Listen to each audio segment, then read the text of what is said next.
స్వచ్ఛరథం ఒక బండి పెట్టాం.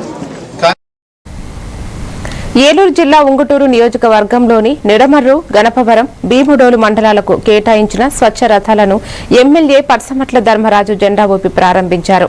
ఈ కార్యక్రమంలో ప్రజలు ఇళ్లలో సేకరించిన ప్లాస్టిక్, పేపర్, ఇనుము, పొడి చెత్తను గోనె సంచుల్లో ఉంచి రథం ద్వారా ప్రభుత్వం నిర్ణయించిన రేట్ల ప్రకారం నిత్యావసర సరుకులు పొందవచ్చు. ఎమ్మెల్యే ధర్మరాజు ప్రజలకు చెత్త వేరు చేయడం ద్వారా పారిశుద్ధ్య సమస్యలకు శాశ్వత పరిష్కారం లభిస్తుందన్నారు. ఈ కార్యక్రమంలో స్థానిక ఎమ్మెల్యే, ఏఎంసీ చైర్మన్, కార్యకర్తలు పాల్గొన్నారు.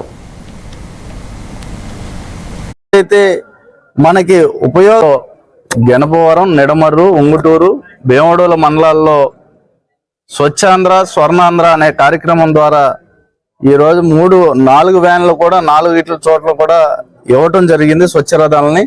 ఈ స్వచ్ఛ రథాల ద్వారా అన్ని గ్రామాల్లో ఉండే ఏదైతే మనకి ఉపయోగకరంగా వేస్ట్ మెటీరియల్ ఉంటుందో వాటిని ఎక్కడా కూడా రోడ్ల మీద కానీ ఎక్కడ పాడేయకుండా వివిధ రకాలుగా వాటి ద్వారా అనేక ఇబ్బందులు ఇవన్నీ వస్తున్నాయి. అంటే మనకు కూడా బాధ్యత ఉండేటట్టు ప్రజలకు కూడా, అలాగే మన అధికారులు అందరూ కూడా కలిసి ఆల్రెడీ మనం ప్రతి 3వ శనివారం నాడు స్వచ్ఛాంధ్ర అనే కార్యక్రమం చేస్తూ ఒక్కో థీమ్ని తీసుకుంటూ ప్రతిసారి కూడా మొదలుపెట్టిన ప్రతి నెల 3వ వారంలో శనివారం రోజున చేస్తున్నాం.